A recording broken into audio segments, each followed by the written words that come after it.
All right, and we are live on another episode of the Inner Circle Podcast, episode 98. Man, it feels good to make it this far after I think it's almost been 4 years or more than 4 years, going on 5 years since we started Tick Podcast. Very proud of that, man. I can't stress enough about everything that we've done here at the organization, Tick Network, starting out as a little three-man crew to now having sort of like this little network of podcasts and all these really cool people that's a part of the team, from the Anchorman squad with the multiverse, and then you got Lord Cognito with the Iron Lords, and of course you got Fame Entertainment over there with the 2XP squad. So, and we've had a few other teams here and there that have gone and everything like that, man. But, I'm just really proud of all the work that we've done here, all the content that we've put up over the years. I'm very glad that we could entertain people and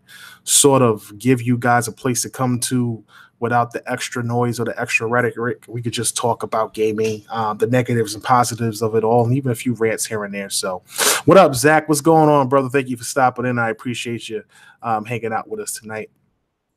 We're waiting on Anchorman and B Money. If they don't show up, it's cool. You still got part of your Justice League here, and we're definitely going to put on a solid show tonight. We got a few things we want to talk about. We're going to talk about Xbox Live, whether or not free-to-play should be free-to-play or should Live be free overall. We're definitely going to talk about Red Dead Redemption, talk about some of the things that's happening over at with the Xbox Scarlett, and even touch on this news that Warner Brothers is going to distribute Cyberpunk 2077, one of the games I'm really, really hyped and excited about. I cannot wait to get my hands on this game. I just feel like there's a movie coming.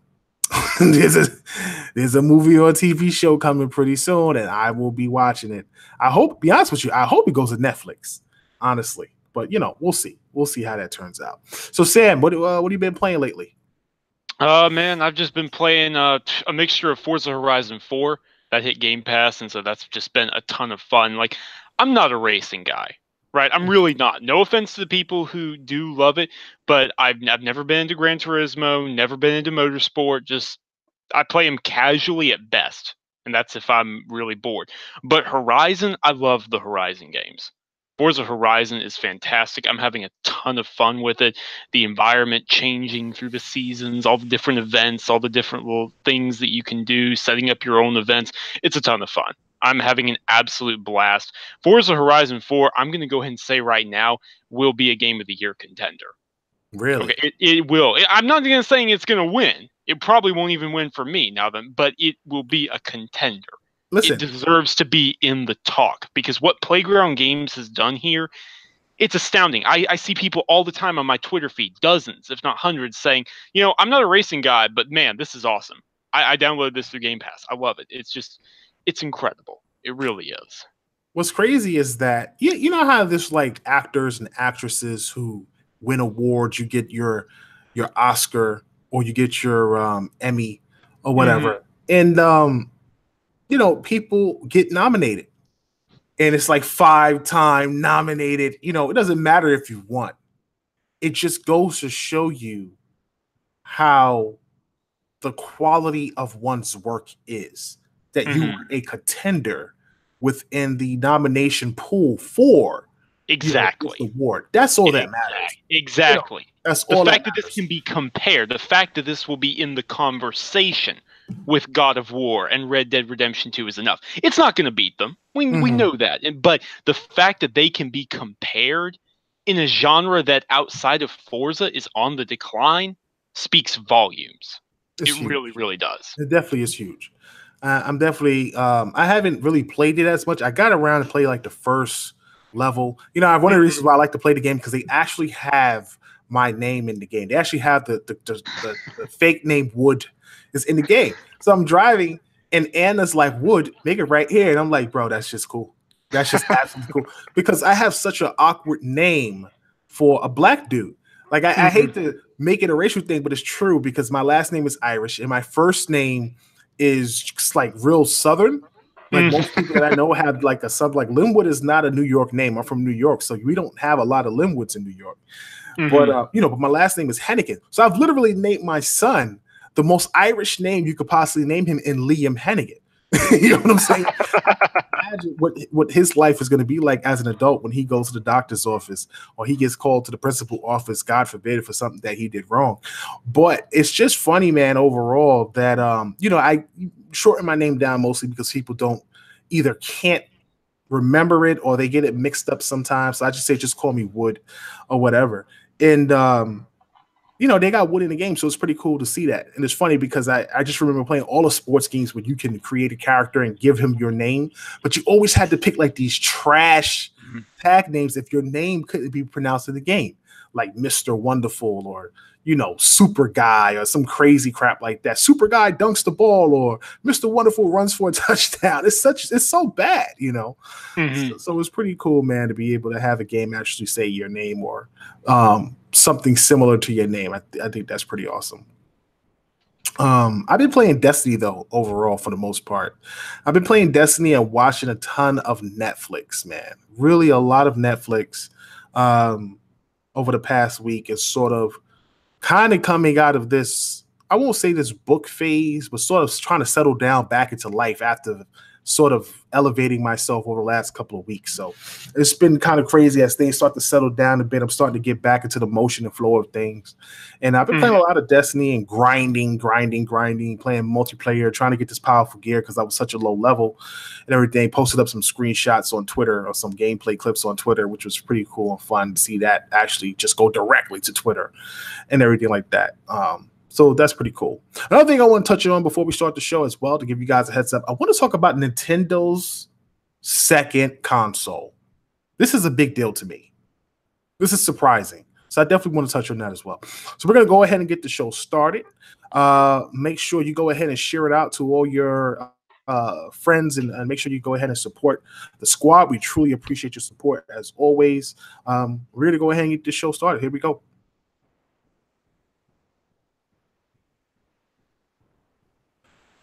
Welcome to the Inner Circle Podcast, the premier podcast for Xbox.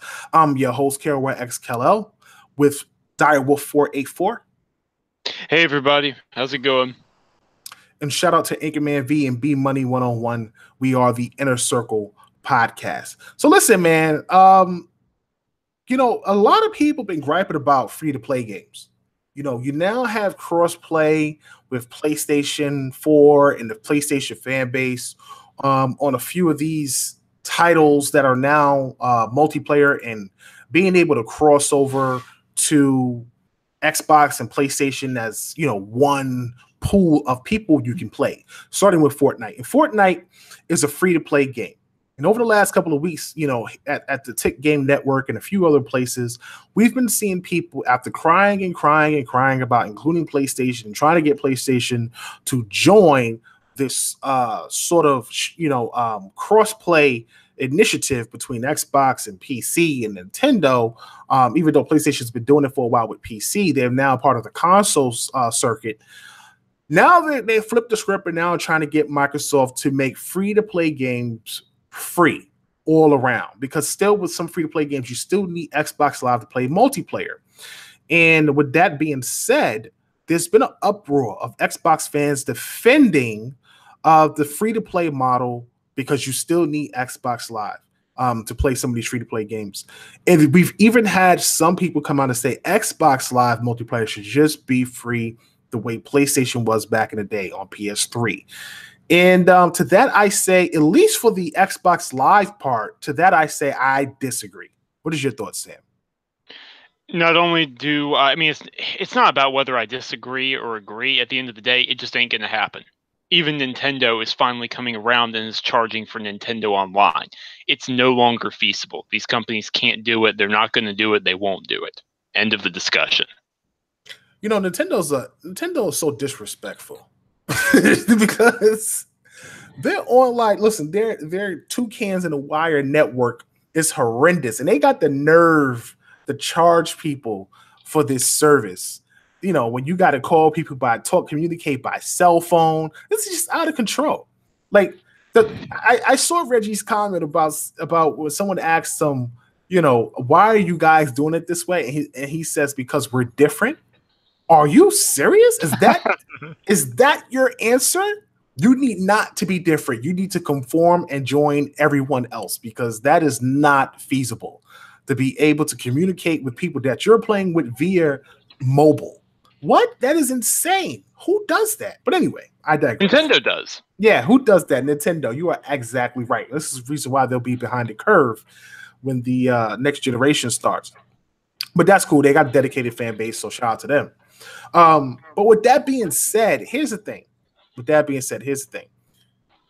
Multiplayer for Xbox Live, one of the great things about 360, and you could say PlayStation's caught up or PlayStation's on its way up, or they're pretty close, whatever you want to say.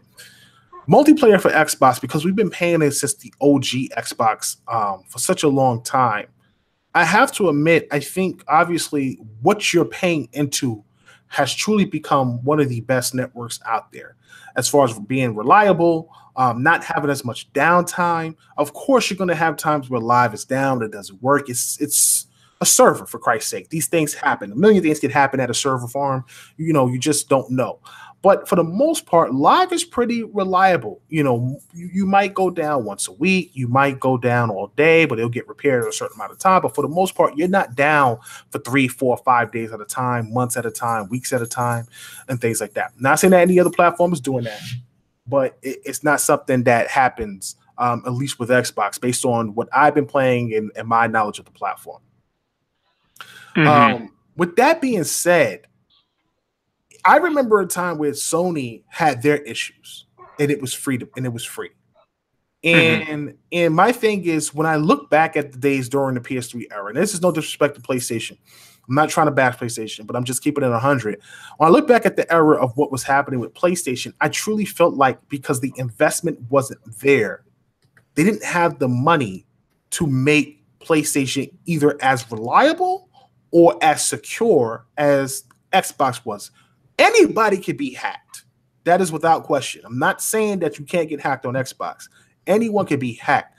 But the level that PS3 was hacked, I couldn't get on PlayStation for like 3 months. I literally had to create an entirely new account to play anything on my PS3.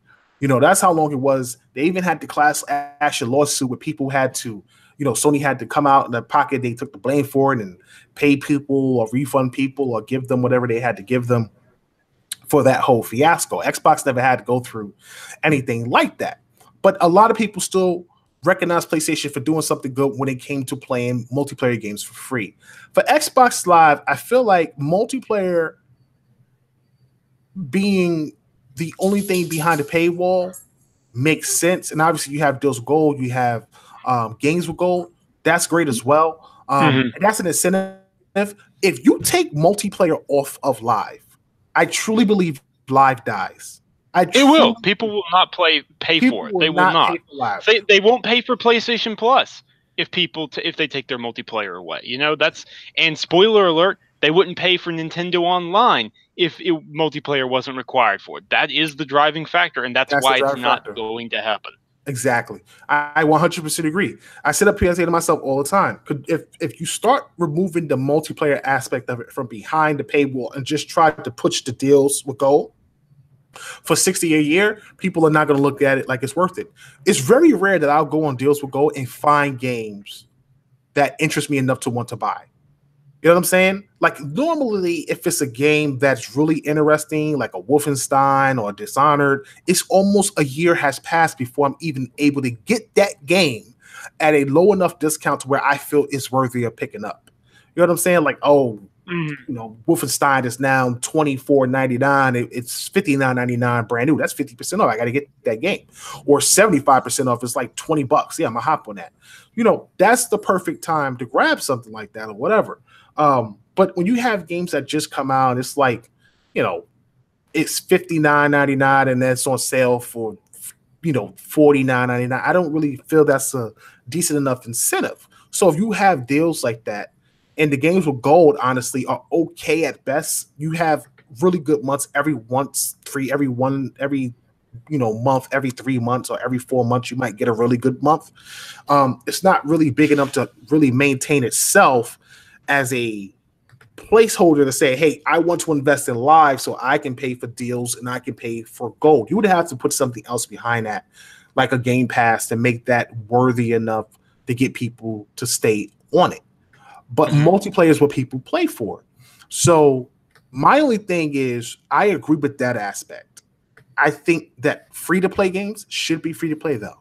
I agree. I agree that if you have a game that's free-to-play, that you shouldn't have to play for the play title. So that way, you not only do you get the people who have live, you can actually get people who don't have live. That will increase the numbers of people who are playing a particular game for free.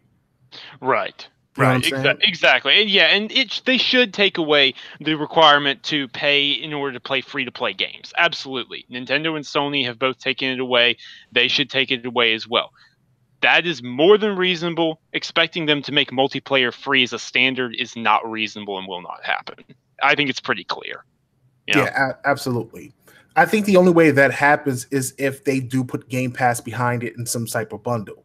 You know, Game Pass at this point has been so successful. Like, did you see that recent marketing tweet where the guy has the Game Pass face and you just see like Forza walking by giving him a high five? That's pretty funny. That's a phenomenal. That absolutely is a phenomenal marketing tweet, social media tweet.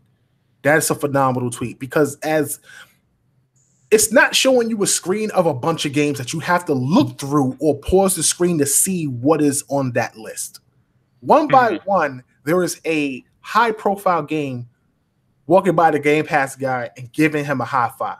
You know, starting out with Gears, then you got Halo, then you got Forza, then you got Wolfenstein, then you got Elder Scrolls, you know, and you're just watching it. You got Onrush. Like, it's crazy as you start to see the quality titles that you have up there. Yeah, there's going to be a bunch of games that you see that are some indie games here and there. You're going to have some bum games, you know, but overall, Game Pass has something for everyone. They just put, I think they put Lego Indiana Jones on there, didn't they?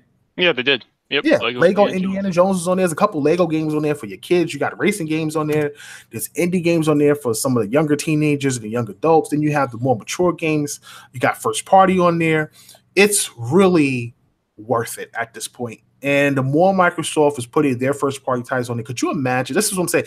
When the next platform comes out and you start getting these games from these new studios and they're hitting day one on Game Pass, like whatever Ninja Theory's making and whatever the initiative is making, when that game hits Game Pass, I'm pretty sure Forza blew up Game Pass. I don't know what the numbers are yet, but I guarantee you we'll get some quote from Aaron Greenberg about we've had a 200% increase in Game Pass users.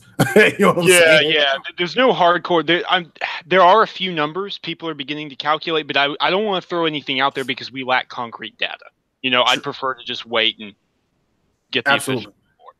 But I just wouldn't be surprised if that's what happens because, you know, Forza has been doing so well ratings wise. And, you know, it's one of those games that, like you said before, you know, prior to us starting the show, it really looks like it could be considered a game of the year contender. And that is phenomenal. That is absolutely phenomenal. So, you know, with that being said, man, I just truly hope that, you know, Microsoft can make this free-to-play thing a reality. I think it's really the next step for Phil to take it to the next level where he's like, all right, you know, we've taken everything from behind the paywall. You know, we've removed Netflix, because remember, Netflix and all that stuff was behind the paywall too. It was like if you had Netflix, you couldn't watch it on your Xbox. Yeah, there was a time. There was a time. So right. So I mean, you did that already. You got a bunch of games behind there. Your deals with gold is pretty nice. I've been seeing some crazy deals that's getting lower and lower. It's looking really good. I still think, you know, again, I'm still an Xbox guy. Take it how you want. I still think the PSN flash sale is better because the way their prices go is just insane. Like I've watched PSN flash sales, and those things are nuts. Like you're getting games for like $4.99. Games be like $35 to be out of control. But you know, the flash sale is crazy. It's pretty dope. But you know, for deals with gold, they've gotten a lot better in what with what they are doing. They just need to continue to improve games with gold, you know, as much as possible. I'm not a fan of this month's games, but I still download them just in case. Like if I hand my Xbox to my son, he'll have a ton of games to play on the Xbox One. My Xbox One X when I get the next platform that comes out, he won't have to worry about much. So my whole thing overall is that you gotta let these free to play games be free to play. You gotta move it from behind the paywall. It makes the most sense. It allows a developer who is banking on microtransactions and DLC to truly make the most that they can make from Xbox. And it also increases the player pool of the people who are on these free to play games, because now the people who don't have live can hop in and play with these people. And you can probably meet a plethora of new people and make a ton of new friends. And if you're able to engage them on a level that they may be enticed to want to join live just to play with you. You know what I'm saying? That's just one of those things where it's like, you know what? I met this guy. He's really cool. They're all playing Sea of Thieves. I want to try Sea of Thieves now that I have some friends. I'm going to go ahead and try Sea of Thieves. What's 1 month going to do? And if you love it and you like it, maybe you can continue it. It's also a great way, I think, to just market multiplayer. You understand what I'm saying? You letting people play for free. I know they have those free to play weekends, but I just think it's also a great way to market multiplayer where you have these free to play games and allow people to use the Xbox to play for free. So I don't know, man. We'll see. We will definitely see how it all pans out. Hopefully, they'll have some announcement at XO 18. I don't know. But Beat Money's in the building. What's up, B? What's going on, fellas? Oh, my man. How you doing, dude? Not too bad, man. How you guys doing? Good.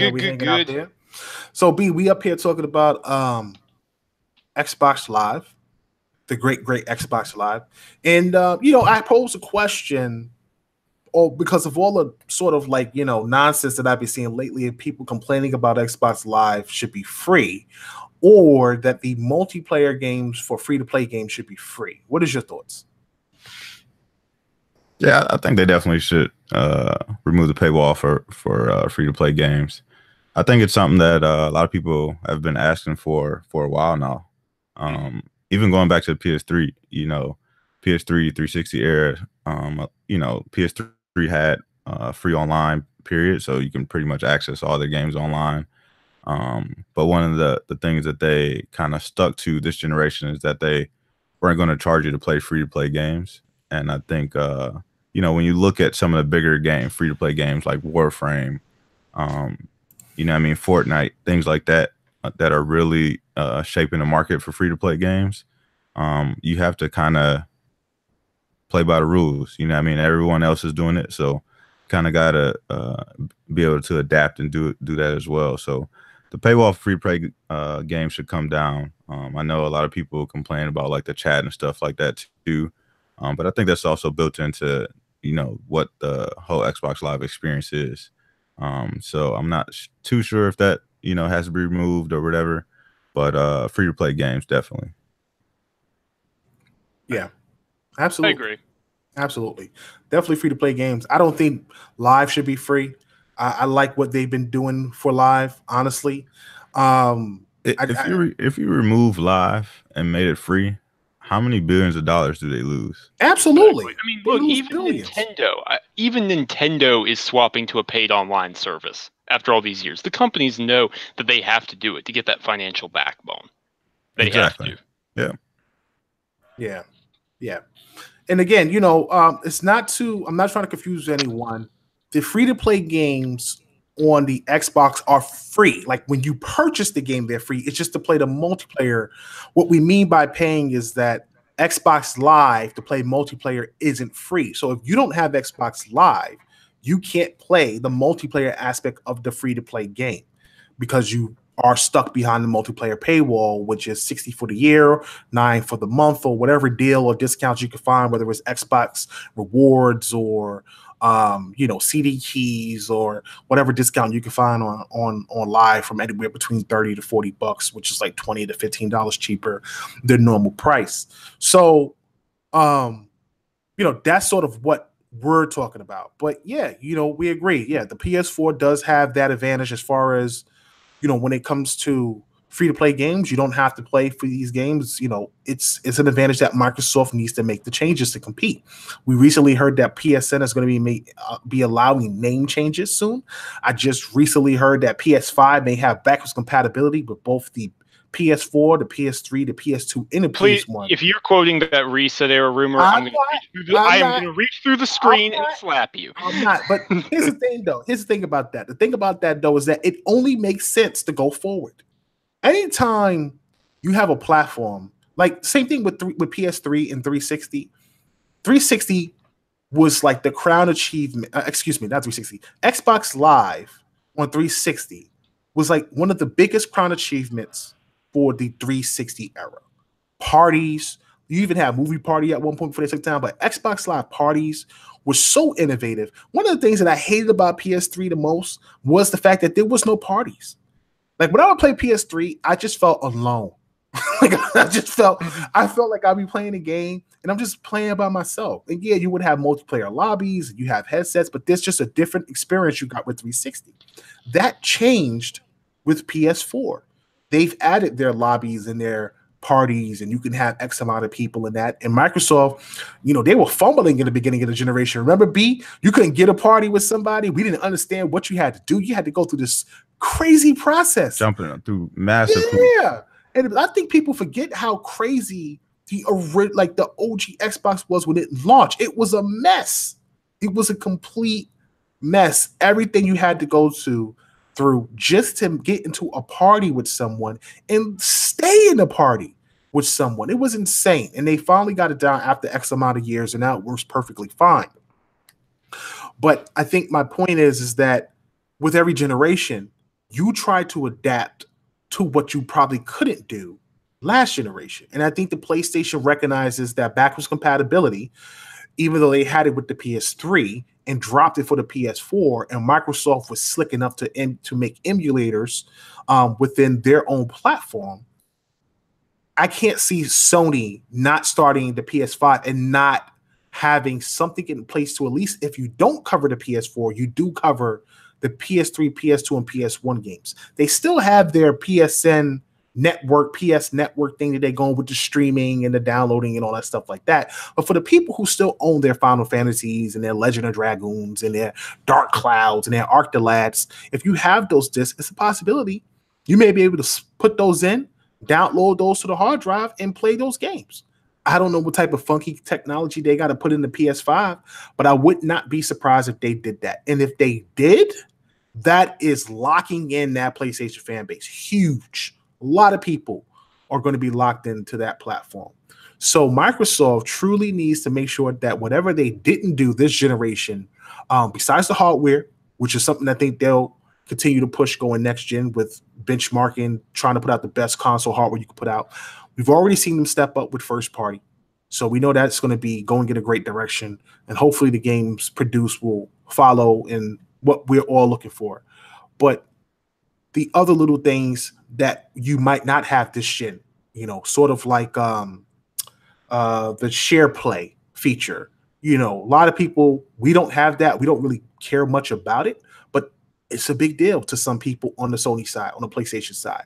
And to not acknowledge that feature as a solid feature would be wrong. That's like trying to tell a PlayStation guy, you can't acknowledge that backwards compatibility for Xbox isn't a good feature when it really is a great feature. So it's the same thing. You got to make these changes so that way you're balancing the book. The last thing you want to do is go into next generation, still a step behind another platform because you didn't add this feature or that feature or this feature, and this platform still hasn't. It has proved upon it. So we'll see what happens, man. But Xbox Live behind the paywall should stay. Free-to-play games should be free-to-play, and they should remove it from behind the multiplayer paywall. And that's something that I think they should be doing next generation. We'll see how that all works out. So we're going to go ahead and move on from that. I got to talk about Red Dead Redemption 2. I am so hyped for this game. I'm very excited for this game. And I don't know what's going to happen when this game come out, honestly. I hope some of you guys have space or a room that I can live in, because I might get kicked out of mine once this thing releases. And it's going to be crazy. I'm really excited about it.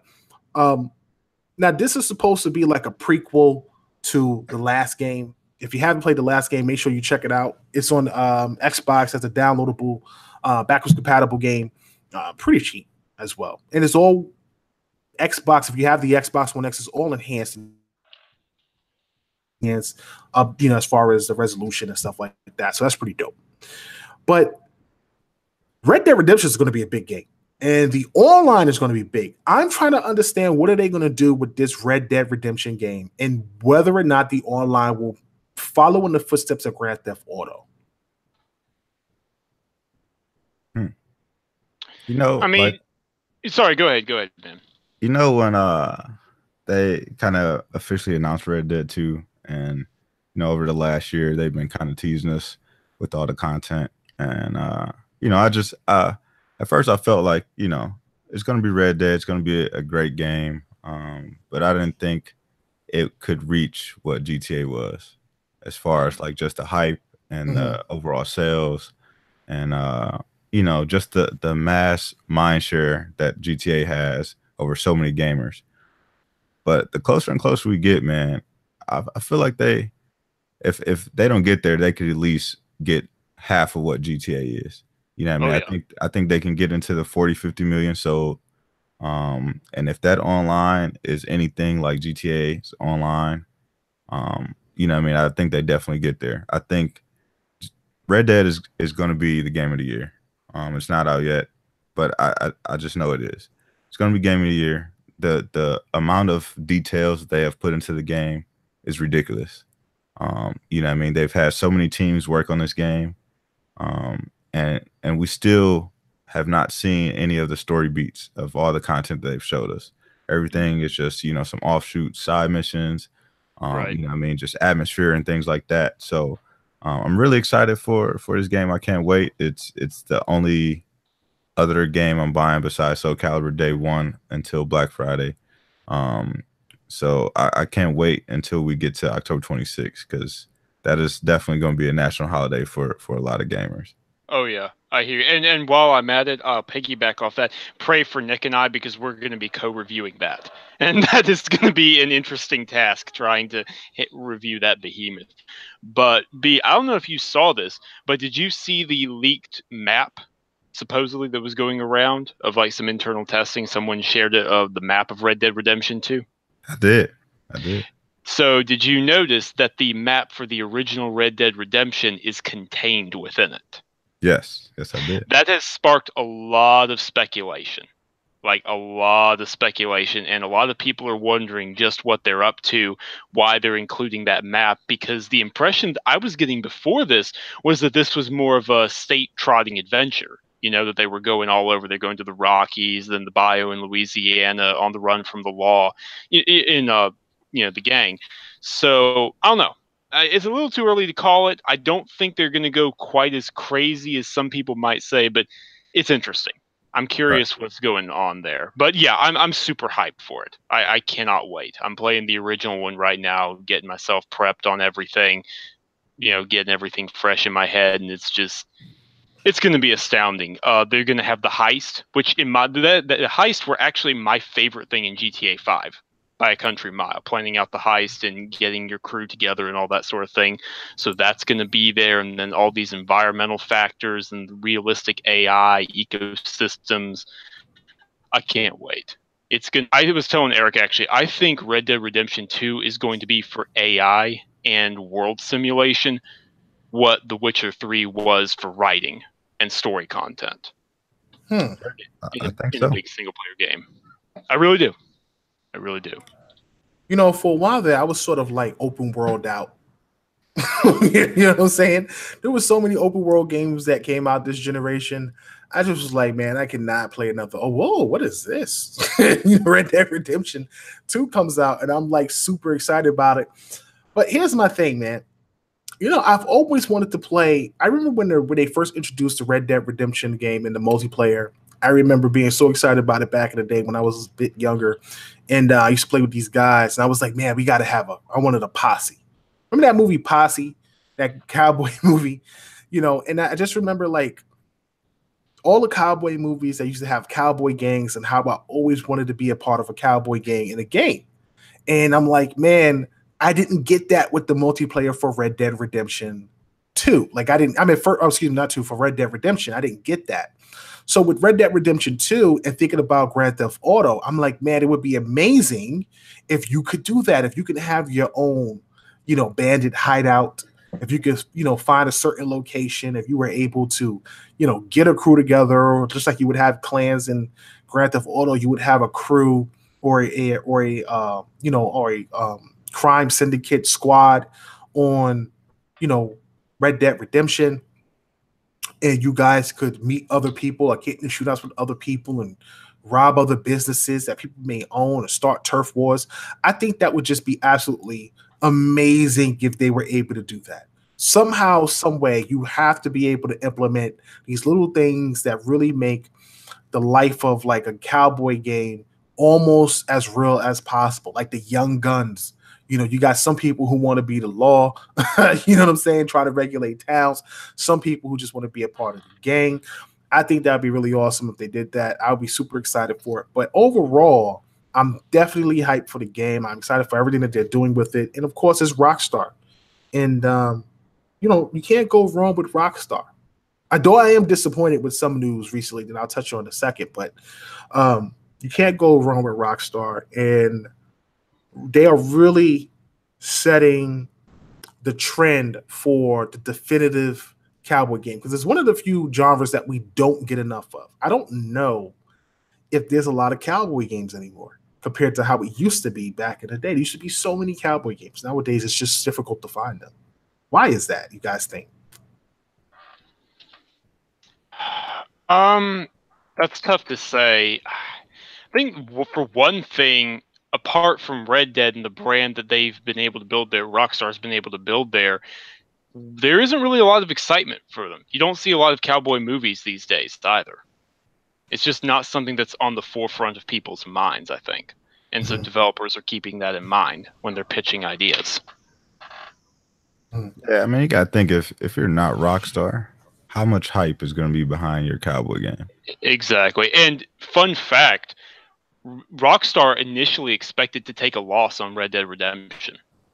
I was going through some older reports, doing some research in prep for Red Dead 2, and they actually said, yeah, we fully expect Rockstar San Diego to take a hit. We will have to pull from Take-Two's bottom line. They said that the game had to sell 4 million copies before it broke even. The budget had gotten so big. Keep in mind, we're talking about Rockstar here. This wouldn't really work for practically anyone else. It's just not feasible. It's kind of crazy when you're like the only company that truly has a monopoly on a particular genre, and it's really hard for anybody else to enter that genre and compete. You know what I'm saying? That is a tough act to follow without question. It's kind of reminds me of like how it's hard to implement a sci-fi shooter and then try to make it compete with Halo. Like, as much as people try to bash Halo and make it seem like it's a forgotten or like a rundown game, there's not a lot of sci-fi shooters that's on the level of Halo. Like people talked about Killzone back in the day, but even Killzone sort of flattened out. As beautiful as it was, overall, it just really couldn't compete. But it's no different. I could understand being a developer trying to make a game in this Wild Wild West type world or setting, and people are always going to compare your game to Red Dead. What does this game do that's better than Red Dead? And if it's something that it doesn't do, you're going to lose a ton of points. You may even lose fans once people start trashing your game. So it definitely is a double-edged sword for anybody who tries to step into that arena. And I feel sorry for anybody who does. That's definitely a very tough act to follow. With that said, though, Red Dead Rockstar has, or rumors have surfaced about this new Justice League game not being a Justice League game, but actually being a Batman game, a new Batman game. And if these rumors are true, you supposedly can not only just play as Batman, but you can play as members of the Justice League. And you know what? If this is true, I'm disappointed. I'm utterly disappointed. I am tired of the Superman hate. I am just absolutely sick of everybody hopping on Batman. Like he is God's gift to comics. It's time for Superman to get some respect, and it's time for him to get his own game. I'm not going to keep riding Batman's coattails into the wind. You're supposed to have Man of Steel was a phenomenal movie. I don't care what anybody says.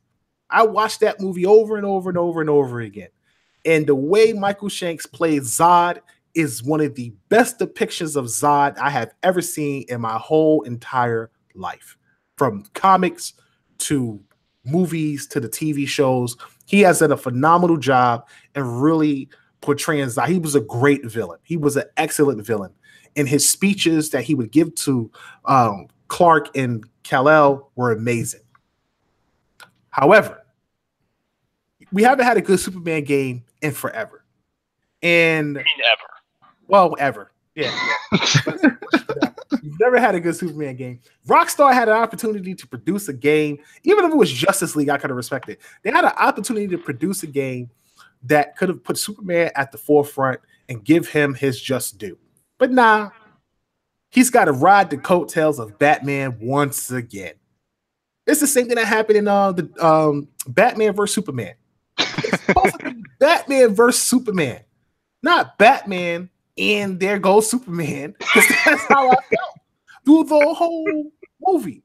Superman had like 25 lines through the whole film. It was one of the worst films that I have seen. Though I love Ben Affleck's portrayal of Batman. I thought his Batman was real gritty and it was pretty cool. But overall, it was just a terrible film. You know, and then the whole Martha thing, Jesus, I don't even want to talk about it. But the point is that once again, you're riding the coattails of that film. And then Justice League, once again, rides the coattails of Batman. It's all Batman's idea. Everyone follows Batman. It's Batman who pulls everybody together. It's Batman. I can't take it. I can't take the Batman love. It's just too much for me. Superman deserves some respect out here. Rockstar had an opportunity to make a Superman game or Justice League game, and they didn't do it, man. It's just too much. But they really got to step up. They really got to step up on this next game. I'm just tired of these Arkham games. I know people like it. After Spider-Man, they've really got to take it to another level. You play Spider-Man, right, B? Yes, sir. What do you think they got to do with the next Arkham game to really take it to the next level? I think they got to overhaul the fighting system. It can't be as basic as it was before. I agree. That's gonna be the biggest challenge, I think. Yeah, for sure. And also, frankly, they got to up the writing quality as well. From Arkham. Arkham Knight was just it defies its own Aesop. I don't want to get started on that rant there, but it doesn't make any sense with the way everything played out there and whatnot. But I mean, I was hoping Batman was going to go on a bit of a rest. I love Batman. Batman's one of my favorite superheroes, but I was hoping it was going to go on a bit of a rest. I still say we wait and see. We've heard so many contradictory rumors out the wazoo on what Rocksteady is doing. I really think we should just cool down and wait and see. And then we can get all riled up based off of what happens, inevitably. But there's been way too many contradictory ideas and rumors, and it's possible that's why it's taken them this long, because maybe we're hearing about all the rejected pitches, all the rejected ideas that didn't make it out, you know? But we'll see. We'll see what happens. I think it's just tough for them. You know what I mean? You got to think, like, the Arkham series is probably, you know, that kind of set the bar for the new superhero game. You know what I mean? It did. And to kind of, you know, follow that up, it's like, you know, where do we go? What do we do next? You know what I mean? It has to top our previous work. So, you know, even if it's a Superman game or a Justice League game or something else, you know, in the DC universe, you know, it's got to be top quality when it releases. It can't be something that people, you know, get all hyped up about, and then when it comes out, it's not what people were expecting. So they definitely got a tall task in front of them. Yeah, they know they have to deliver. They have to make it absolutely count. And so that's probably what, you know what, we haven't heard about this year. I'm not going to be surprised if we don't hear about it until E3 next year. They're taking their sweet time with whatever they're doing there. So it'll be interesting, though, one way or another. Right. Absolutely. I'm definitely excited to see what they show. I honestly, I feel like if they make it and they make Superman play well. And everything that he does as far as his fighting, the combat, because they supposedly are going to have Flash, Cyborg, Wonder Woman, and Green Lantern in it. If they have, and I believe Aquaman, if they have those characters in it and they make Superman, because the problem with Superman is that he's so OP as a character, it's hard to find him any realistic opponents, but I've already given my idea a long time ago about how they should do a Superman game. But again, it's hard for him to find opponents, and then the flying mechanic is what everybody gets wrong. How to make Superman fly. How do you give him enough room and space for someone who can fly faster than the speeding bullet, past Mach 7, breaking the sound barrier? How do you do that? So that's a whole different thing in itself. But, I think somebody out there will eventually get it down. Hopefully Rocksteady can be the guys to get that whole thing together. But anyway, let's move on from that. All right, so the Xbox One X is almost done. We've been hearing a lot of rumors about PlayStation 5. We've been hearing a lot of rumors about the Xbox One, the Xbox Scarlett. XO18 is coming up. We don't know what they're going to talk about at XO18. I don't want to get my hopes up. I don't think they're going to show anything too drastic. We may get some surprises, maybe like one thing or two things, but mostly I think it'll just be a rehash of games or like we said last week, just a few, things coming up over the next 6 months to sort of give us a roadmap of what's happening over the next 6 months. Maybe we get some news, a new studio or a game, some highlights of a game, maybe a screen drop or something. Even if they put Fable, 2021, that would be insane. If you saw just the Fable logo and it was 2021, people would be excited. No. We know, actually, they need to give us at least a teaser trailer. Don't do the Metroid Prime 4 thing. But here's the thing, though. We don't know if Fable is real. Yes, we're only guessing. It is the worst kept secret in the industry right now. It is, but until it comes out, we don't know. That's the problem. You know what I'm saying? Could you imagine, we've heard from ex-Lionhead devs that Playground Games is working on it. We've heard from Digital Foundry that they're working on it. We've had plenty of clues that they're working on it. We understand the studios and the people that they brought in that could be working on it. But until we get confirmation that it is actually real, it's really difficult to take anything that Microsoft is putting out there as real, because all the little tidbits and pieces that we get all the time about things that we hear about, that we learn about, that we get from real sources, they never appear. Because more than likely, they've been canceled behind the scenes. I'm pretty sure Microsoft is making sure that if they start canceling games, we will never hear about them again. They do not want another scale down on their hands. So I just truly think that until we get confirmation, it would be tough. So even I think a screenshot of, hey, Fable is coming, that would be big. But if we got gameplay, we're going to be talking about that for 6 months. I don't think we see Fable there. I think that's more of an E3 announcement. I agree. I'm inclined to agree. For them, I think that probably be more of an E3 announcement. But I do suspect that they could show something from Rare, or at least show Perfect Dark at XO18. Perfect Dark, but not Fable? Perfect. Yeah. You don't think Perfect Dark would be a bigger announcement than a new Fable? No, not at all. I think Fable is going to hold way more weight, and especially if Playground's doing it. You know what I mean? That's true. Playground's doing it. Yeah, that's true. Yeah, that's going to hold way more weight, and I think it's definitely going to be bigger than what Perfect Dark is. But I think Perfect Dark will probably be there. And I think they announced that they acquired a new studio there. Yeah, I think Battletoads will be there. Battletoads makes sense. Yeah, Battletoads could be there. And I'll tell you what else will be there, and this will make you happy, Gears. Because Gears is huge in Latin America. And they're holding this in Mexico City. Gears is coming in 2019. It all lines up. Yeah.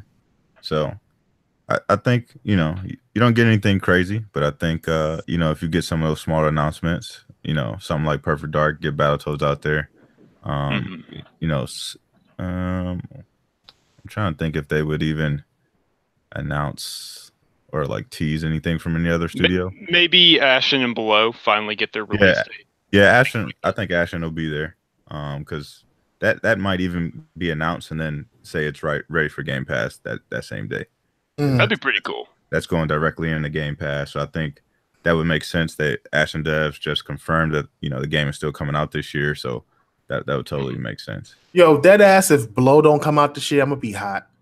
You know what they're going to do? They're going to make that come out on January 1st. So just so it technically didn't come out this year, just for you. Yo, seriously, I remember we was literally at our first E3 we were at, and I was talking to the dudes of Below. Yeah. Like, yo, when this game come out, and dude was like, it'll come out when it's ready to come out. I'm like, damn, he was rude as hell. That was rude, man. Hey, you gotta respect their hustle, dude. They have been chugging along and chugging along and chugging along. This game is like Metal Gear Solid at this point. It's like Metal Gear 4, bro. It's the Metal Gear 4 for Xbox. It truly is. I remember when Metal Gear 4 got announced for PlayStation 3. It took them like 4.5 to 5 years. I almost forgot that game was in production. That's how long it took for that game to come out. And it's literally taking this long for this little itty bitty game. And don't get me wrong, maybe they got a super small team at Cappy, but I just feel like this game has to be the most technically sound game for it to take this long for this game to drop. We have been waiting for Below since like the launch of the Xbox. That's how long it's been almost. You know what I'm saying? So they really need to drop this game sometime this year. Ashen, you know, we had Ashen. I don't think the crazy thing about it is everybody gets so hyped for Ashen. They talk about Aurora 44 and forget that we were like the first people to talk to them. Like, we literally have a podcast with Aurora 44 on the channel talking about Ashen. And we interviewed them at E3, and we got the scoop on the game at E3 2016. So, you know, I just find it funny. But, you know, that's how it is when, you know, if you're not in the big leagues and sort of in that crowd. But at the end of the day, there's a lot of content that we have that a lot of people seem to miss out on. We always drop this news about these games and stuff like that. So, you know, being able to get Ashen out there would be really cool. The launch this year, obviously, with Game Pass, that'd be huge. That's something that I've been looking forward to, and that being co-op is dope. Below needs to drop as well. I've been trying to get in contact with the guys from the Last Night. I have got to get them on the show. I have got to get these guys on this podcast. I'm so in love with their game so much. I'm definitely hyped to try to get them on the show. So we'll see how it all pans out, how it all works out. So hopefully they reach back out to me, and I'll continue to reach out to them and try to crack that try to crack that wall down. But absolutely, you know, and this is my final thought on XO. Nick and I, Undead 3XTVI, my gaming perspective buddy and Multiverse Bro, we were talking about this. I think you'll be okay if you look at XO as a show for here's some tiny announcements and a lot of, okay, here's the status of these games. We'll show you a lot more about the games that you already know are coming. And then maybe the studio acquisition. Don't look for this to be a big, oh, we're going to announce a ton of brand new games type thing. Yeah, this is nothing but fan service. Right. This is, and you know what? It's good on them for doing this, especially in the year where PSX has been canceled. Yeah. So they got a bit of an opportunity to capitalize there. Well, with XO out of the way, and obviously leading into the next E3, I don't think PS5 is dropping next year. A lot of people talking about it. I'm hearing we may get some news on Scarlett at XO 18. I don't know why. That was a rumor that's going around. That's not coming from Tick. I'm just letting you know that's what I've been hearing from some people, not reliable sources, just people putting stuff out there. But if it is some type of thing that's coming up at XO, and they do talk about the next Xbox and what they want to do with it, they run some type of Scarlett. They run some type of Xbox One X commercial, like they did, like the most powerful console when it was still Scorpio and all that stuff like that. That'd be pretty cool. But my problem with that is it would imply that the console's coming out next year, and it shouldn't. Like the next Xbox shouldn't come out till at least 2020 at the most, especially with the Xbox One X just dropping last year. So, what do you guys think that? What do you think will release on the Xbox Scarlett when it drops? What is the launch titles that this platform needs for it to be a successful, huge launch going forward? Because I truly believe that the competing platforms are going to have some big things when they launch, especially PlayStation. Okay, so let me get a little bit of detail here. Launch lineup. Do you mean day and date? Like I think launch day? Launch date. Launch window, like maybe 6 months out. That's fine. It can be the launch year, launch date, launch window. People will still buy a platform knowing that games are coming out within a year. So more than likely, let's say the Xbox Scarlett drops November. Okay. Right? So between the last quarter of the year, which is November, December, and then you have January, February, March, which is like the end of winter, early spring. You have about 4 to 6 months where your platform really takes off. What are the games that we know that they're probably in production or that will come out or they maybe should hold until the launch of Scarlett? Because I truly believe that when the PlayStation 5 drops, I think they will have a new Horizon Zero Dawn 2 to launch with that. I would not be surprised if you get the next God of War. No, that ain't happening. You don't think that would happen early on? No, that won't happen. Horizon Zero Dawn, yeah, sequel to that's more than reasonable. I fully expect that. Next God of War, All right, so what about Bloodborne 2? You think a new Bloodborne will drop on it? No. No. Not with Sekiro being, not even coming out until March 2019. That ain't happening. What do you think drops on PlayStation based on what they've released already?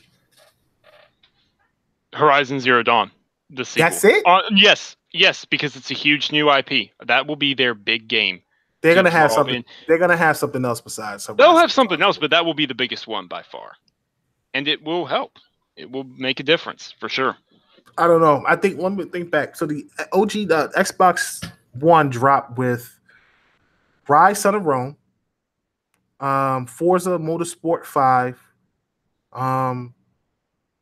Killer Instinct, Rising Dead 3, and a bunch of indie games like some golf game, the Panzer Dragoon game. What's it called?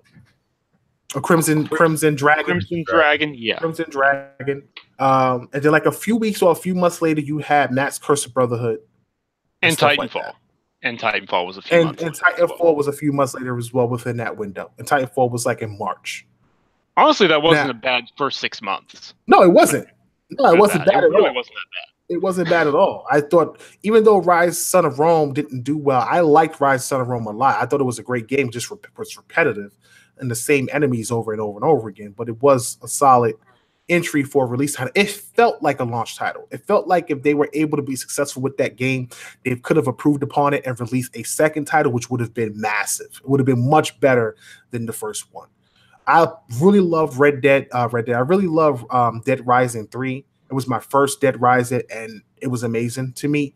And I bought Killer Instinct without question. Matter of fact, Killer Instinct was probably the main reason why I bought an Xbox One X as soon as I did day one. I mean, Xbox One, excuse me, day one edition as soon as I did, because I was such a fanboy of Killer Instinct on the SNES. When I heard it was coming back, I had to get an Xbox. I was instantly hooked. PlayStation had Killzone. I can't remember what they had. I didn't buy a PlayStation when it dropped. I think they had Killzone, Resogun, and Knack. Resogun and Knack, and some indies. I think it had some indies as well. I can't remember what the indies were, but they had a decent lineup. And I think within 6 months did they have Drive Club? No. And that was amazing. That was one of the reasons that Evolution Studios was butchered, because it was supposed to be a launch game. Gotcha. So my thing is, so they had Killzone. So you think only Horizon Zero Dawn and nothing else? When do you think the PlayStation 5 is coming out? Next year or 2020? 2020. I think 2020. That I think is 2020. that changes the whole thing. Okay. Because I think if it comes out in 2020, then you have Death Stranding, you have Ghost of Tsushima, and you have Horizon Zero Dawn. So you think they could pitch it as a bunch of the games that they've already announced that we like aren't hitting in 2019 could be cross-gen games, sort of a Breath of the Wild situation? Yes. I'm with you there. I'm with you there, especially Death Stranding. Death Stranding in particular feels like that. They're kind of pushing their luck doing that with The Last of Us Part 2. Yep. Ghost of Tsushima, Ghost of Tsushima and Death Stranding, I'm with you, for sure. I think The Last of Us Part 2 is going to be more of a close the PS4 out type game, like June 2020. Close it out the same way the original closed out the PS3. I think that makes a little more sense. And yes, that means none of those games are hitting in 2019. Some people still think they are. I'm not sure why. But yeah, that and then a fully PS5 exclusive Horizon Zero Dawn. I can see that working.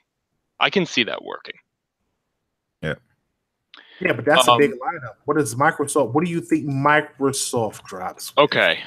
B, you want to go first? Because I'm still trying to figure out crunching some dates in my head here.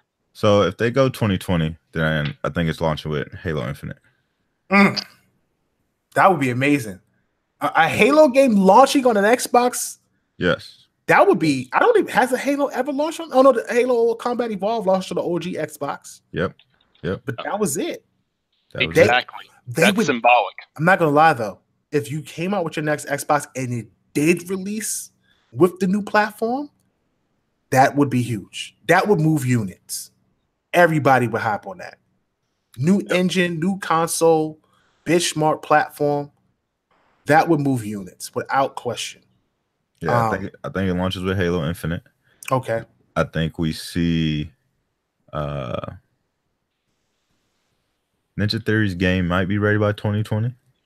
It depends on how big their project is. They tend to do some of these smaller projects, 8 to 10 hour projects, single player stuff. So their project may be a little smaller and could be ready for launch 2020. At least 2021 spring, I would say. 2021 winter is when we see the initiative. So I mean that's a full year later, but I think that's when you see their game. Within that first year. But I think launch window is definitely Halo Infinite. Of course, we get the next Forza game, the Motorsport series. When does Fable come out? Fable, I think, is probably 2021. 2021, spring 2021. Yeah, okay, so going through, crunching the numbers in my head here. Yeah, I definitely agree. Halo Infinite will be much like, what we said for Death Stranding and what for PS5 and what Breath of the Wild was for the Switch. Halo Infinite will be that cross-gen, but it's way better on the next-gen system, launching day and date. Right. On the Scarlett. That makes perfect sense. The Halo Combat Evolved did. It fits perfectly with what they're doing there. Forza Motorsport 8, that'll be a full Scarlett exclusive. Turn 10 has explicitly said they're taking a year off. They're going to a 3-year cycle instead of a 2-year cycle. So there will not be a motorsport game next year. And I wouldn't be surprised if they're moving to a 3-year cycle permanently moving forward. They should. I would hope so. I hate the fact that Microsoft tried to make this into like NBA 2K for racers. It was like very frustrating to me. So yeah, I think you can expect that. And then let's see here, Ninja Theory. Yeah, it depends. It depends on the scale of what Ninja Theory is doing, because I've actually heard that Ninja Theory might be working on more than one game at a time. Because I've heard they could be working on 2 games. So it depends on the scale of what they're doing. If it's a smaller game like Hellblade, we could see their next game, I think, early 2020. Before the launch of the next system. But if it's because they've been working since Hellblade released in mid 2017.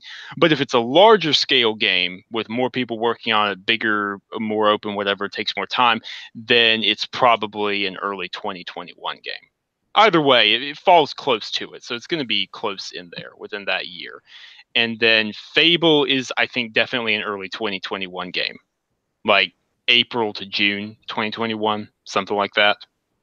Maybe even a good summer game. That would be a strong title for them.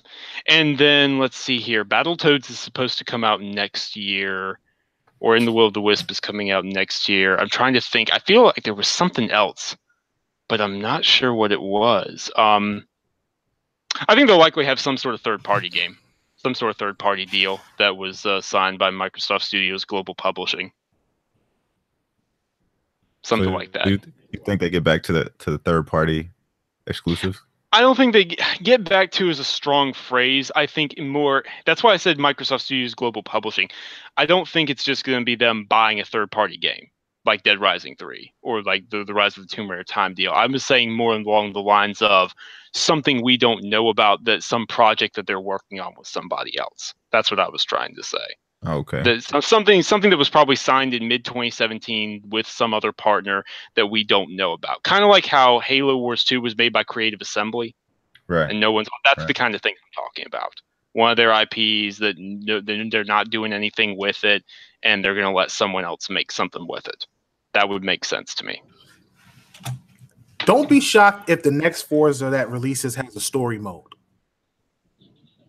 And if it has a story mode, I want you all to remember who told you.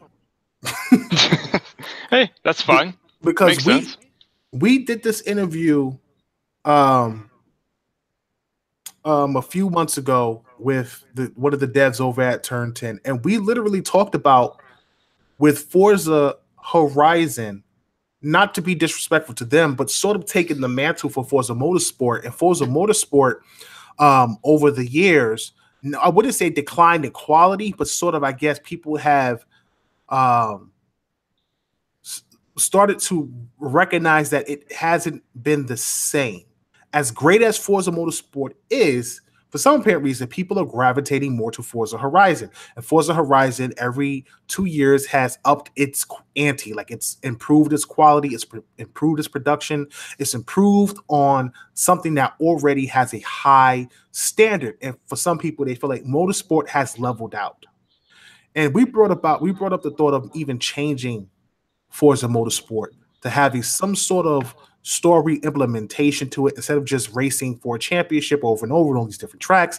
That you're a racer, you're a part of a team, and you're trying to win something, and you have the story, this background, or whatever. Now, it's not to say we were trying to take full credit for it. It can be something they already had in production. But if that happens, that could be a great reason, besides reworking the engine and making some massive changes graphically and making everything work. That could be a big reason to why they're going to take this gap with the next Forza, and they could go on a longer cycle. And the reason why we brought that up is because we thought about how, as much as we like Madden and we like 2K and we like Live, those games literally became rehashes of the same game every year. It's just some mechanics change here and there. But once you start implementing these story modes into it, it adds a different element, and you're able to manipulate the game in a way that makes it just different enough to make it want to be the game that you pick up. So Forza could be that same way. You can implement different stories, stuff like that, but I don't know. I'm just taking a guess. But if it happens, you heard it here first. I want to say that, Forza 8 will launch or come out within, we'll launch on it with Halo Infinite. And I think the guys over at Compulsion drop a game as well. I think there's a 2-year. I don't think Compulsion Games is going to be a big studio. Like, I don't think they're going to be a studio that has like the level quality of games that we got when they were making when some of the guys over there were making like the BioShock games or whatever, or even something like a Hellblade. I truly think that they'll have a bigger number of people, but I think they'll be a mid-tier studio, and they will make a game within that 6-month window for the Xbox One X. I mean, for the next Xbox platform, Xbox Scarlett. Honestly, I would not be surprised if a few months later, in 2021, we got Fable. The next Gears would probably release around that time as well, which would be pretty dope. Forza Horizon, the next Forza Horizon will probably release in 2021 as well. I don't know what Undead Labs will be doing at that point. they may push that game, if it's supposed to be a true MMO or a true co-op game, into 2022, but 2021 sounds reasonable as well. But for me, the Initiatives game is going to be the big title. That is going to be the biggest title. If they drop between 2020 and 2021, whatever this game is going to be the title that makes people truly make the decision whether they're going to hop on the Xbox train.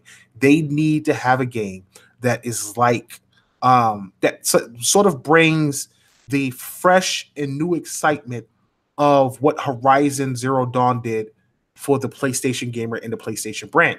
Not to say that Horizon Zero Dawn did anything new, because they absolutely didn't. But what they did do was bring a new story and a new perspective to a new game. And that's all Microsoft needs. Something fresh, something new, something that they can call a new flagship, along with the Halos, the Gears, the Forzas, the Oris, the Fables, that they can bring in and it can really set itself apart. And if you're able to get that out of them and you're able to get something great out of Ninja Theory, then you really got something special going on and Microsoft can be on a roll. But they truly definitely need to launch Halo Infinite with Scarlett and Forza Motorsport 8 as the benchmark thing. And I mean, the graphics on this next platform has got to be phenomenal. It's got to be out of this world. They cannot be second to none in any regard. And honestly, CPU is going to be a big deal next gen. I know a lot of people don't think it's going to be, but for Microsoft, it has to be. They really need to hit the 60 frames per second mark. Every game needs to be 60, and every game should be 4K. They should definitely be reaching for that. And if they're not, they are setting themselves up for failure already. Because I truly believe PlayStation will try to reach those goals. They see what the X is doing. They see what they sort of felt with the PS4 Pro. I know they're going to step their game up. Microsoft has to take it a whole nother level above Sony, honestly, because that's just the way Xbox is. Xbox always has to go an extra mile to prove themselves, and that's what they're going to have to do. You know what would be awesome? But I don't think it'll happen, realistically speaking, for launch. But what would be incredible is if they finally got Alan Wake 2 signed. Can you imagine? Can you imagine the reactions if they announced that at E3 2020? That would be amazing. Alan Wake comes out in 2022. Woo! Yo, could you imagine if Alan Wake 2 came out in 2022 with a new Fable and Gear 6? With Forza Horizon 5? Yo, son. That would be a crazy year. That would be an amazing year for Xbox if that was to happen. I'm sure they'll announce a new Killer Instinct as well. I think a lot of people forget. Yeah, you know what? That's another thing. They're probably going to sign the new Killer Instinct with Iron Galaxy. That makes perfect sense. That they'll probably have that, if not for launch, then shortly after launch. But I don't know. You know, I mean, Alan Wake's finally getting a TV show. And that's going to be a huge thing. And Microsoft holds the publishing rights on that game. So I don't know. Hopefully we see something. We need it. We really do. Listen, I don't know why people always get on Xbox about their games and their quality. I think they have great games. I think I talked about the what game got an 87 recently? Was it Spider-Man? Yeah. So Spider-Man got an 87 on Meta. And Spider-Man is a great game held by a lot of guys. And I just was like, yo, it's a great game. I don't understand why people bash games or say games don't have quality when they're in the 80s. I never understand that. Like, Microsoft has a ton of games that are really good that are in the 80s. But for some apparent reason, they just don't get that type of respect as if they aren't quality titles. And I get the whole console war thing, but it's just disrespectful to the people who really work hard. Like, you could say you don't like Halo for whatever reason. People don't like the story or they feel like the multiplayer is too different. That game sold a ton. I love both. I like the characters in Halo 5 and I love the multiplayer in Halo 5. I've been playing Gears 5. I thought Gears 5 was amazing. I truly underestimated Gears 5. My only problem with Gears 5 is I don't like the whole horde thing. Like when you have to set up what's that thing you carry? The giant box during the missions. I forget what it's called. The Fabricator? The Fabricators in between missions. That is the worst. That right there is my only problem with Gears 5. Everything else about Gears 5 is fine.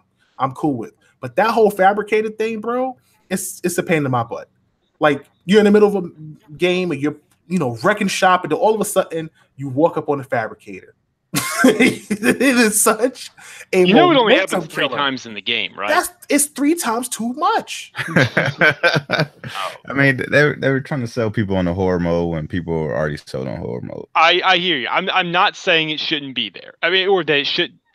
You know what I'm trying to say. I agree with you that it wasn't a good thing. They could have done it maybe once and gotten away with it. I hear you. I'm just saying the way some people talk, you'd think that every single mission consisted of JD lugging around fabricators. No, bro. Like when I got on the elevator part, when we were dealing with the robots, and you get the fabricator the first time, I'm like, oh, really? Okay, that's fine. So we played it, and I'm like, all right, cool.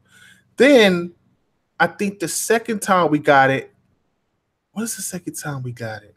I can't remember. Oh, no, that wasn't it. I can't remember the second time I got it. But the second time I got it, I got irritated because we were like in a real good rhythm and we were rocking. And I was like, oh God, why? And then the third time was when we had we were underground. Was we underground? Or we were going underground when we had to deal with the giant machine or whatever and had to turn it on and it was rotating. Bro, that part, I was just like, yo, I can't do it no more. Like it was getting annoying at that point. It just felt like it wouldn't stop. Like every other mission or every sub act, I was messing with this fabricator.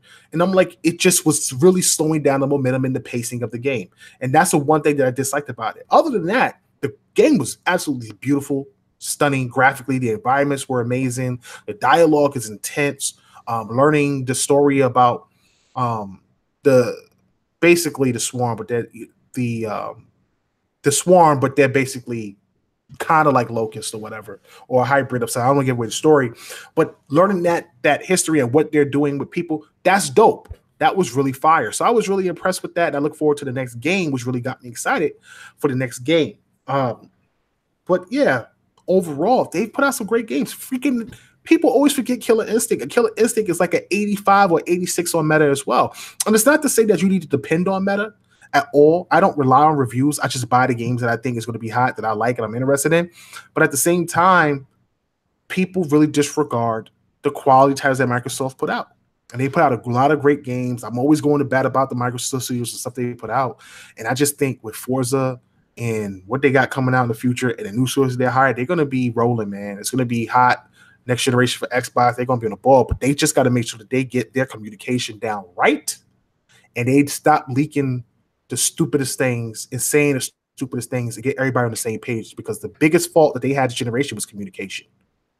Communication is terrible. But that's what I think this next year and a half is so important to Microsoft. It is. They got to hit every beat this next year and a half, because you want to be able to keep the fan base that you have now, and you still need to attract the fans that left and went to the other console or went to PC or, you know what I mean, whatever the case may be. Like, you still need to get all those people back. You know what I mean? So this next year and a half, communication has got to be on point. The game has got to be on point. You know what I mean? The roadmap needs to be on point. So this next year and a half is super important for Microsoft. So hopefully, you know, they recognize that, and they got a game plan. Absolutely. Yeah, absolutely. And that's going to be great for them going forward. I think it's an encouraging sign as the start of that, the fact that they're bringing XO back. It's just one step, but it's a very good first solid step. And we'll have to see where they go from there. Yeah, absolutely agree. Absolutely agree. So listen, man, that's going to be it for tonight's show. I want to thank everybody for stopping out. I want to thank everybody for hanging out with us in chat. Normally we do a Q&A, but I'm going to rock on and let that go this week. We will definitely be back next week, Saturday at 10:30 p.m. Eastern time. I'm definitely going to be uploading a lot of the podcasts to the MP3 soon. I got to do a lot of catching up. I've been busy over the last couple of weeks. If you haven't heard our Drew Karpyshyn interview, make sure you check it out. It is on the channel right now. We got a ton of hits on MP3 though. I mean, we got like 400 downloads on the MP3. So if you want to check it out on Spotify or iTunes or Google Music, you can check us out at TIC Podcasts as one word, or TIC podcast Spaced Out. And look us up on those, and you'll be able to check out our latest interview with Drew Karpyshyn. If you don't know who Drew Karpyshyn is, he is the writer for Knights of the Old Republic, that classic Xbox game, as well as Jade Empire, Mass Effect 1 and 2, and BioWare's new game Anthem. So make sure you check those out. Check that interview out. We're going to be reaching out to my man Jeff Keighley in the next couple of weeks, man. Try to get him on the show. The last time I spoke to him, he said he didn't want to come on the show unless he had something hot. I was like, what? What you talking about hot? Yeah, you act like you can leak something from this video game award stuff. What are you talking about, Jeff? But he's going to bring Joseph Ferris on. It's going to be hot. Here's what's great. Like, me and Jeff will have conversations, and Jeff would be like, so you hear anything about E3? You got any news on E3? I'm like, Jeff, why are you asking me? Like, I'm going to be the one that's going to leak. If I had information, why would I tell you? You know what I'm saying? Like, you leak everything, bro. Like, I'm not going to tell you. He be hitting people up in their DMs. I guarantee you. Because I know, because he hits me up in my DM all the time. People don't understand how often me and Jeff Keighley talk. It's surprising. You would be surprised. If I showed you my DMs and how often me and Jeff Keighley talk, you would be surprised. I literally could call him up and say, hey, I need passes to the Video Game Awards. And he'd be like, yeah, sure, here's a couple tickets. That's like how me and Jeff Keighley are cool, which is just crazy. But I'm going to definitely try to get Jeff Keighley on the podcast as soon as we can and talk with him about the Video Game Awards coming up. I'm going to pick his brain and make sure that he gets Forza Horizon 4 on that nomination list. Absolutely. It needs to be up there this year.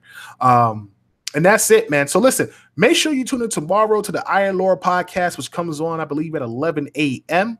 Check those guys out. They're going to be talking about the latest in video games, as well as having some awesome interviews and guests on that show.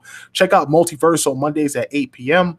And definitely check out 2XP podcast, which comes on this Wednesday, as these guys go back and forth, as always, about Xbox and PlayStation. And of course, the premiere podcast for Xbox every Saturday night at 10:30 p.m. Eastern. And I'll make sure to get those MP3s up this week to catch y'all up on the latest with what we've been doing. If you've missed the show, you can catch it on the road, at work, or at school. So I'm your host, Kara S. Kal-El, the last son of Planet Xbox with B Money 101, Direwolf 484, and shout out to Acre Man V wherever you are. And we're off this planet. You guys have a great night. Peace.